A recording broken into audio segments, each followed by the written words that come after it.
I am a published author. I mean, I am no James Patterson, Stephen King, etc., and really it's not the purpose of me writing, but I make fun money off my book sales. In a given month I am in the green by $100 to $300 on a new book depending on the book genre and season when first published. I don't really even do it for the money, like I said. I have a full-time job and do plenty of other gigs as a performer/artist on the side because it makes me happy. Artistic expression just makes my world brighter and helps me from falling into bad mental health cycles, as I am diagnosed with depression, anxiety, and PTSD, or what I like to call, the holy bullshittery, blessed be its name. I started writing as a kid because I am dyslexic, highly, like ever see a person when you spell a weirdly spelt word and they look like they want to jump into oncoming traffic? I'm worse. Don't give me verbal directions, FFS texted. Point. Anything.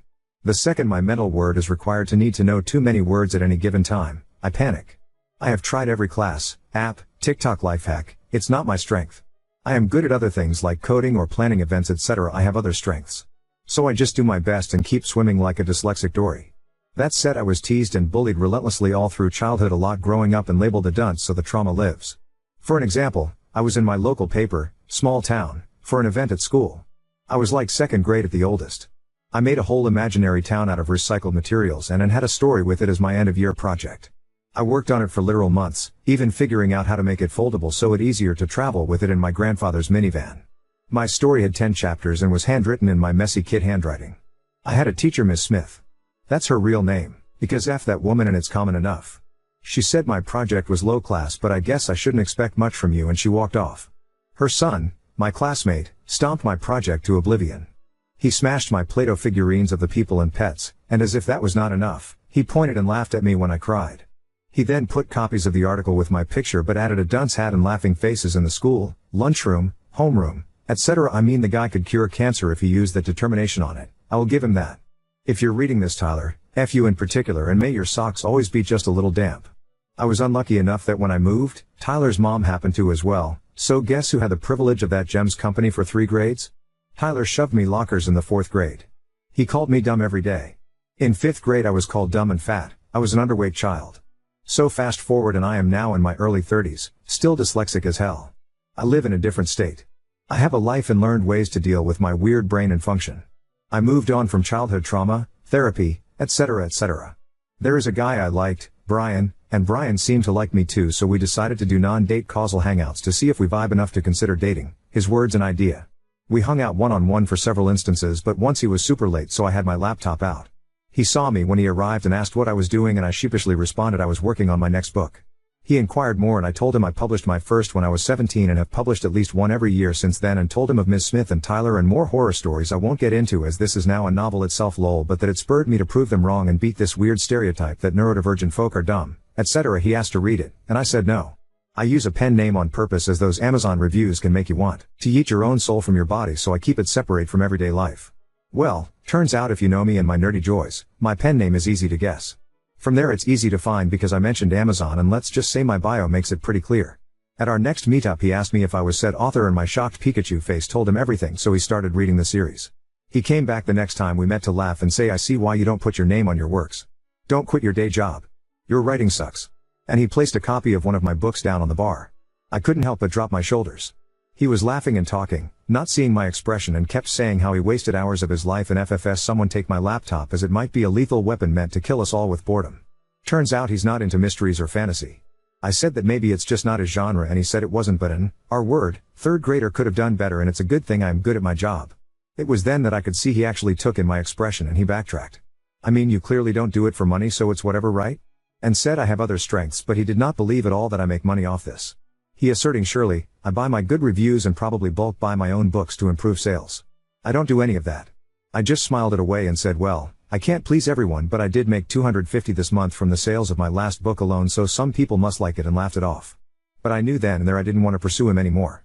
When he texted to see if I planned our next hangout, I was honest and texted back that I wasn't interested, and said that while I can take a note or any criticism, the way he went about it was hurtful and I don't want to be with someone who treats me that way for a hobby, that we are different people but I would like to remain friends, as otherwise we get on well, but nothing more. He went off on me saying I picked the wrong time to lash out as he was having a bad day and now I've made it worse, and that I am so rude and petty to be mad at honest criticism. He said that if I am so sensitive over honest opinions, good luck finding anyone who would want my dumb since looks are all I have with makeup and work and nothing between the ears. I blocked him, but we have a mutual friend group and almost all of them have been asking me what's going on and that I broke his heart. I was thinking, what? How? They said he's been depressed and asking about me and figured out I blocked him on everything and wants to give me a birthday gift. My birthday party passed last week and I didn't invite him. My friends are saying we are adults and this is immature. I mean, I am not a saint and I have toxic traits too, but I don't want to be with someone who criticizes me and my work that way and treats me like Bantha Poodoo. Am I crazy? Update 1. Hi, so for anyone who cares to know, Brian told all our friends that I rubbed my achievements in his face and called him an idiot. I never said anything like that. He told them also about my posts, so he found it somehow and started telling everyone that I am trying to slander him as girls can ruin a man's reputation by snapping her fingers, and suggested my next move would be to say he assaulted me. Some of our friends came at me hard saying I was bullying him and trying to ruin his rep, and all he did was asking a girl he liked out for drinks and that I need to apologize and just suck it up and go to drinks with him. They since have either outright not invited me out with the group or disinvited me to events, and it was really hard to accept. I was really confused, because he was the one who made fun of me and I wrestled with myself going over every talk again and again wondering if I inadvertently said or did something to upset him. It wasn't until I checked our text and message history that it occurred to me to send the screenshots, as he called me a moron, and then when I rejected him he called me fat, desperate, and stupid. And there were more such messages after he found my book series. So I took screenshots and sent it to my friends and they were shocked. Apparently, according to Brian, my outwardly sweet demeanor hides my judgmental and cruel side, and that I strung him along and called him a loser when I told him I wasn't interested in dating him. I even pettily went back before all of this and screenshot some of his rude or mean texts he made. And I screenshot my actual rejection text and his response and sent that along as well. Now the tides have shifted and most of our friends think he was the and 2 of our friends are saying I am sending my choice of screenshots to make him out to be a villain and that they have seen the real screenshots of me bullying him. I asked them to produce such screenshots, but they refused and said I wouldn't be worried about them if I was innocent, as some sort of gotcha. I feel really bad as I wanted to stay friendly, but I can never look at him with any semblance of respect anymore. I am glad it's cleared up with my friends, sans the 2 holdouts, but they are now also on the outs with the group, so things are looking back to normal. I have my first publishing party for my next book and everyone is invited but them. Weird way it all ended, but oh well. Update 2. I had opted to ignore Brian and any attempt he made to get a rise out of me. He apologized to the group but then said he was forced to or be ostracized. He said I was using Lee's social capsule to go after him and has since been trying to get any direct cruel words from me which I have not provided him. After a month I can list my top 5 favorites. 1. Going to places I also frequent and sitting nearby me no matter how much available seating there is elsewhere, or me moving my usual spot leagues away, and he will loudly have phone call talking about the BTCH who broke his heart because women are so sensitive too. Getting an alt account on nearly all social media to find me and follow my accounts which are public, as a workaround my blocking him, to comment reviews on any of my art, books, acting, modeling, doesn't matter, he will comment a reason I suck, and then will simply make a new account when I block the last one and delete his comments. 3. Anytime the group chat pops off with invites to events and I say I'm going, he will reply to that with my GF is the kindest person but I don't think she'd like me hanging out with you, etc. And if I don't reply to invites until he will say it's a good thing I'm not coming because of his GF, or that now he can't come because if I come his GF will be upset I'm hanging with an ex. We never dated. When any of us ask who his GF is he says she's shy and he will introduce her eventually, etc. 4. I am speaking at a conference and got excited and shared in the group chat and everyone congratulated me, but he said that was okay but not newsworthy, and then looked up the conference and saw I have a relative also presenting and suggested that is how I got the spot and not on my own merit. 5. Revealing this Reddit name to the friend group and linking my first post as proof I bully him despite not speaking to him, not naming him, and leaving put most if not all identifying info about him. He's insisting I edited out the worst parts and I can't prove I didn't, so, whatever. So all of that has been happening, and yes, I unblocked his phone number only because it was screwing up what I was seeing in the group chat and I got lazy and didn't figure it out. Plus he doesn't text me directly anymore anyway. Well, about a week ago, I went up to house sit for my parents, a small drive away from my own home, and was due to stay for about a week. I only told the few friends in the group that didn't side with Brian the first round of BS. I used this time to go to war, and then spend my non-working hours on my book, and I came up with a new pen name. I decided to revamp the whole fictional universe I created and was excited after I designed the cover for my next book. I shared it with all in the group but him and his 2 flying monkeys, but he found out about it anyway and flipped out in the group chat saying I was trying to show off again and that I was trying to steal his spotlight, as we all know damn well he is publishing his first book on Amazon this summer and me publishing mine at the same time with my fancy cover, etc. was just another form of bullying. He akined it to if in war white at his wedding. I have to honest here. I had enough. I put up with this behavior for months now. So I flat out said he never mentioned a book to me, and shared a screenshot of calling writing the profession for the R word, but unlike sharing the screenshot before, I didn't blank out the word. What a difference a word can make. Apparently the friend group thought the word I blanked out were milder and not slurs, and we as a group are quite diverse on every spectrum save maybe politics. So they dogged him for using a slur and he said that he's autistic and he can use that word just like I am black and can say the N-word except he typed the full word. I said right, so I'm done with this. And left the chat. I didn't argue or do anything other than leave the chat. I was working at the time and put the phone down like that's enough humaning for today and went about my business. This man rage texted me for hours until I got off work, saw his messages, and blocked him. I then see ads on FB and Instagram about his book. He was paying for ads on social media. His name is on the cover and he has comments underneath calling the book incredible, a masterpiece, undiluted artistry etc. And his book isn't out yet. He said his publishing date was August. I remember because my next book is to come out in July and he had used that as another form of proof I was updating him, like setting my wedding date before his siblings to show them up. A few nights ago, he saw me at a spot I frequent for karaoke and I admittedly had been doing shots so I was pretty transparent in my disappointment that he was there when he approached me, calling my name. He went in to hug me and I backed up and cold but politely said hi. He sensed my attitude and threw his hands up laughing saying ooh are you in another mood and I opted to ignore him and move seats closer to the singers and some friends. A few fellow regulars told him to leave me alone and he was spinning a tale that we slept together and I led him on, and now I am ignoring him and acting like I hate him, all because he is writing a book. He said I inspired him to write and I was angry his book was better and cited the reviews he got on social media. Well, that was enough for some to call him a creep and he went off about it. Shouting and the like. He started to call for me to come the FCK over here and tell them the truth and that I was trying to ruin his reputation and the time we slept together, never happened, will eventually be me lying about being our ped. Turns out if you start shouting that sort of thing in a public space while there is karaoke, to a person many in the room know personally, you get kicked out. It's been beautifully quiet since.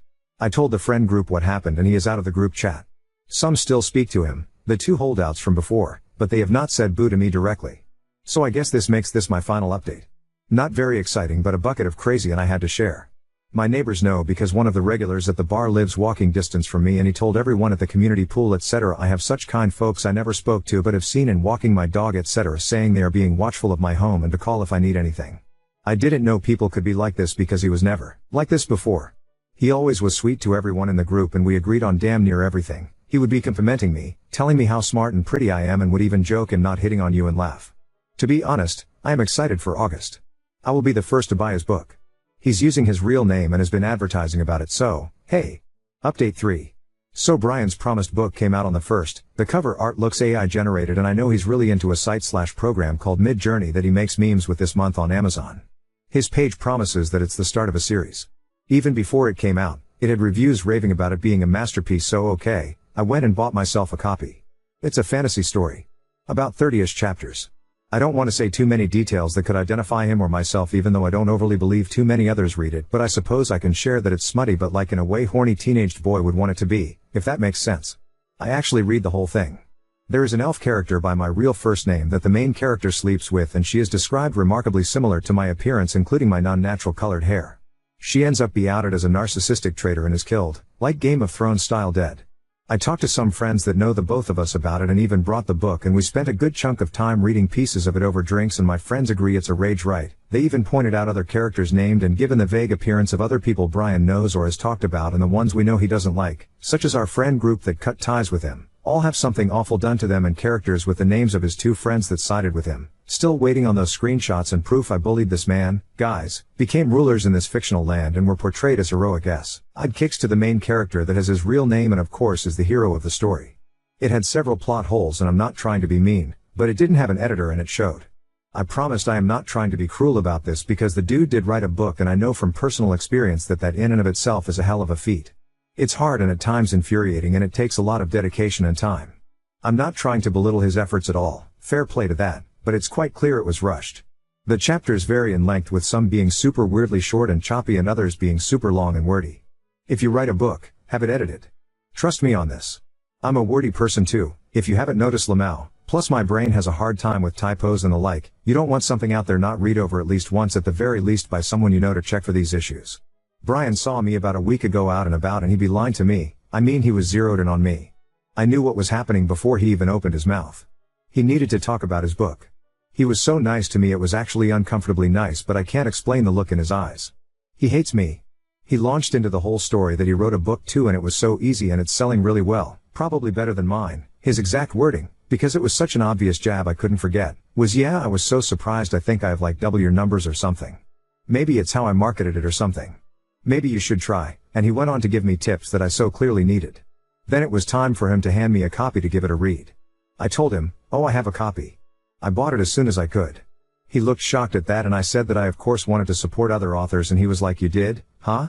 Where is it?" And I said I let a friend borrow it, and he handed me a copy in a way alluding to the fact that he figured I was lying or being sarcastic. I had previously taken a picture to send to a friend via text, so I showed him the photo on my phone of his book on my coffee table, and he sort of glossed over that with a, "Well, now you have an extra so your friend can keep the other one." I thanked him and turned to move on with my day, but he sort of moved in my path and asked me if I read it and then what I thought of it. I shrugged, and he had this grin and muttered, loudly, "Yeah, I thought you'd act that way, but I just kept moving." A mutual friend sent a screenshot of his Facebook post that he posted that evening of how jealous people are so funny and pathetic, and that his book has record sales. The same friend then commented on the post asking for a pic of the dashboard that would show said sales, and he commented a photo I sent in our old friend group chat of my sales from several months ago when I got a bump in sales. So my friend took the time to scroll back in the chat, screenshot that part showing it was mine, and commented it under that, which caused a lot of drama in the comments. People went from congratulations to WTF quick, and Brian deleted the entire post and blocked my friend.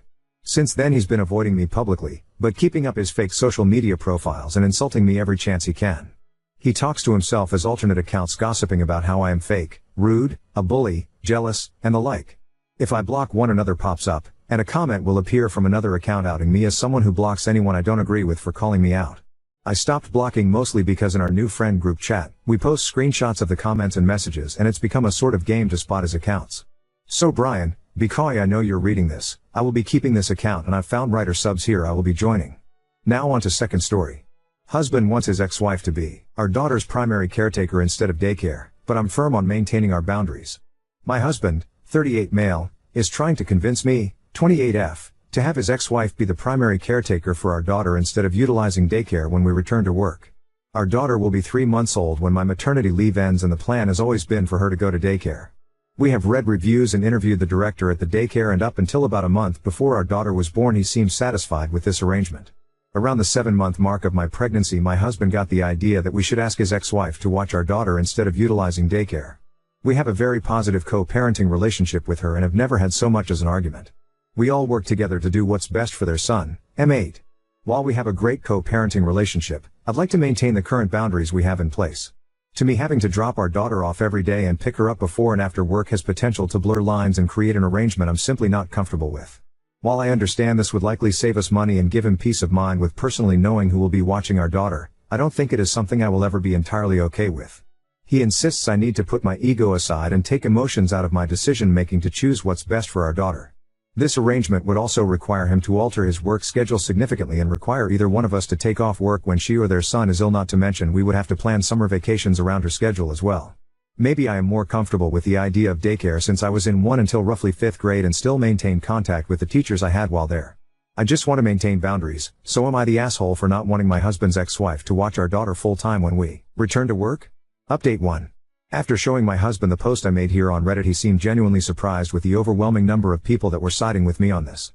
After reading through comments, we had a very cordial conversation about why he feels his ex would be a better option than daycare. He went on to explain that he was often watched by his father's ex growing up and that he felt it created a village for him to rely on as a kid. With his ex watching our daughter, he feels we would eliminate risks associated with daycare, and this would allow our daughter to have the undivided attention of one individual. Thanks to this post, he was much more willing to hear me out and ultimately left the decision up to me, but still made his opinion on daycare very clear. After our argument the other night, I gave in to a certain extent and told him to reach out to his ex to see if this is something she would even want to do. While she wasn't opposed to it, she wasn't necessarily jumping at the opportunity either. She seemed indifferent and more like the money would be beneficial, but wasn't going to be offended if we chose daycare at the end of the day. I have stood my ground throughout this and made it clear I'd like to maintain our current co-parenting dynamic and avoid putting ourselves in a position where we could jeopardize the relationship. We still don't agree on the matter, but he has accepted my choice and validated my feelings.